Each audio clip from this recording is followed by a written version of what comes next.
Welcome back to the news. The Western Heritage Classic is wrapping up, but the economic ripple effect is still massive. We look at how James Letty Boots owner Alvaro Santos saw foot traffic surge by 80% during the weekend event, bringing an estimated $1.7 million in impact to Abilene. Discover how that single event fueled a huge surge in custom boot sales and what it means for local Texas heritage businesses.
Including those with complex backgrounds, to earn income while working to rebuild their lives and feel like they are part of society.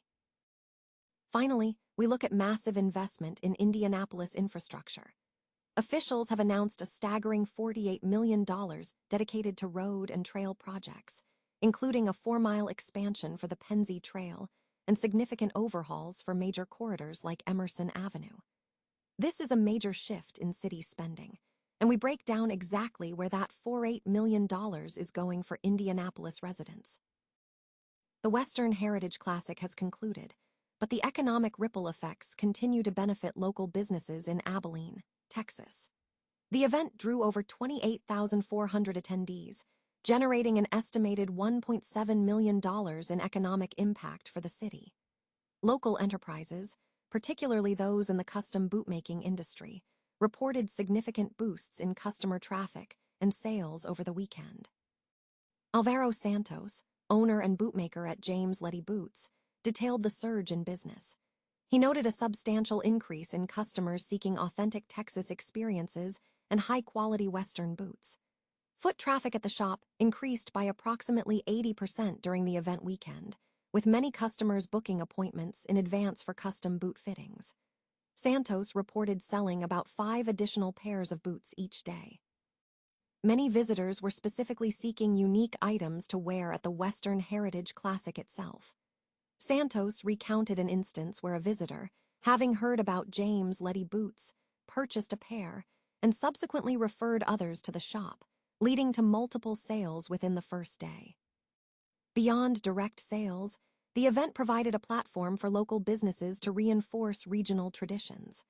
Santos emphasized that the heritage aspect of the event is vital to Abilene, highlighting the importance of local bootmakers in sustaining this tradition. He shared that for him, the most rewarding aspect was seeing customers proud to showcase their new boots. While the Expo Center reported steady overall attendance this year, with 28,457 visitors, the increased rodeo ticket prices contributed to a $52,000 revenue increase for the Expo Center. The Western Heritage Classic continues to serve as a significant driver for local tourism and commerce in Abilene. U.S. wholesale inflation surged last month, with producer prices climbing 6% year-over-year, marking the highest level in over 3 years. This rise is largely attributed to the impact of the Iran war, which is driving up energy costs and increasing pressure on businesses to pass those escalating expenses onto consumers. The Labor Department reported a significant uptick in the Producer Price Index, which tracks inflation before it reaches consumers. The index increased by 1.4% in April, representing the largest monthly gain in more than 4 years. Energy markets experienced substantial volatility. Energy prices climbed 7.8% between March and April, and prices year-over-year jumped by 22.7%. Gasoline prices saw a sharp 15.6% increase from March, while diesel, a key fuel for shipping, rose by 12.6%. Gasoline prices have continued their upward trajectory, reaching a national average of $4.51 per gallon overnight, according to Motor Club AAA, exacerbating financial strain for many Americans. In corporate news, PayPal reached a resolution with the federal government, agreeing to a $30 million settlement to settle claims that its $500 million Economic Opportunity Fund was discriminatory. The U.S. Department of Justice stated that the fund favored businesses based on race, color, and national origin, though it noted that the fund was not implemented to address specific instances of discrimination. Acting U.S. Attorney General Todd Blanche emphasized the enforcement stance, stating that the Department of Justice is fulfilling a commitment to eliminate illegal diversity, equity, and inclusion practices in corporate America. He warned that corporations face aggressive enforcement if they use race or national origin to discriminate against qualified Americans. PayPal acknowledged no liability in the settlement, and the federal government confirmed it did not find the fund violated any laws. A dedicated team of individuals participated in a day of community service as part of the Homeless Work Program in Tucson, offering participants an opportunity to earn income while contributing to civic efforts. The initiative aims to integrate unhoused individuals into society by providing structured work opportunities. The day began early at 5:30 a.m. with lead specialist Desiree Marsh preparing the 8 participants for their assignments. Marsh, who has personal experience with homelessness and addiction, emphasized the program's mission. This is for the people that are falling behind that we don't want to let slip through the cracks and just leave out there with nothing. Participants engaged in environmental cleanups, focusing on removing illegal roadside dumping. Funded by the City of Tucson Environmental Services, these tasks allow participants to earn up to $75 a day, totaling $585 annually.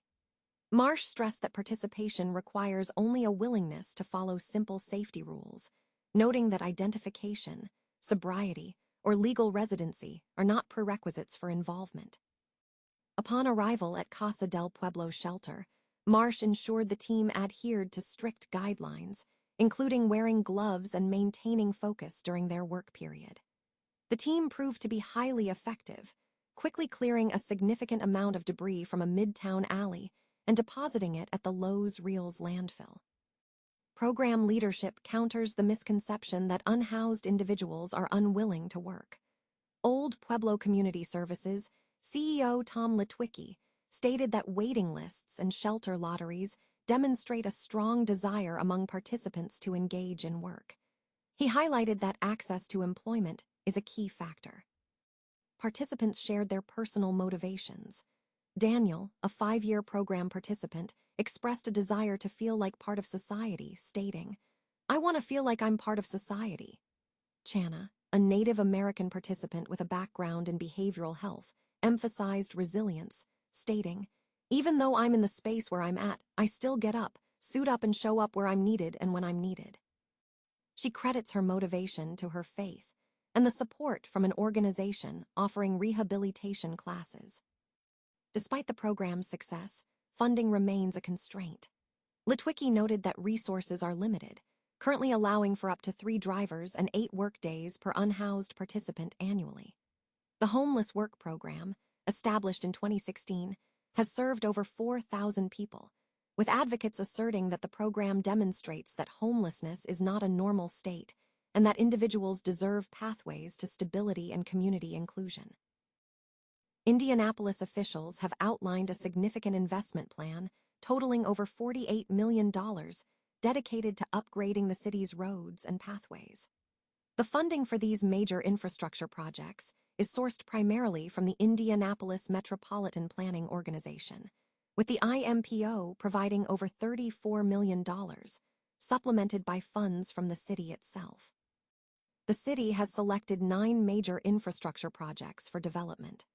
The centerpiece of the plan is a 4-mile expansion of the Pennsy Trail on the east side, which will connect to 30th Street and is budgeted at $14,080,935.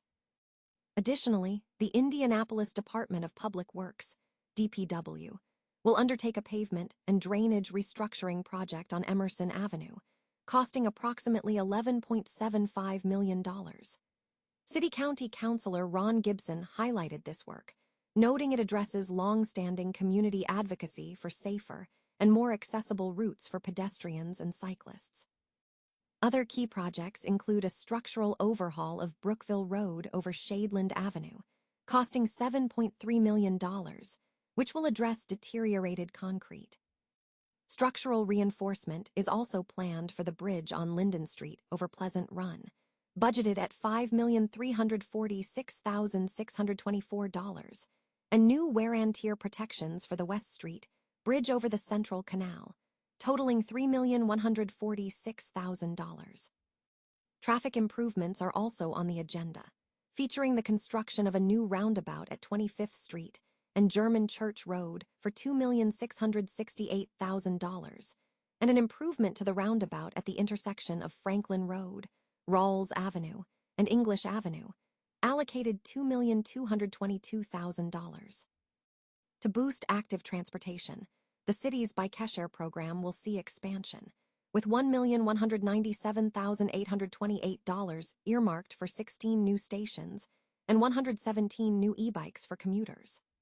Finally, a $400,000 investment is designated for the NAZONE Education and Outreach Program, aimed at promoting healthy air quality among local businesses, schools, and citizens.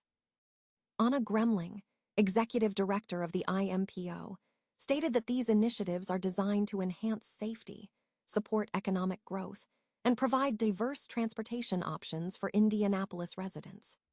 City leaders are framing this spending as a new era of infrastructure investment, noting the substantial increase in funding provided by the IMPO compared to previous years.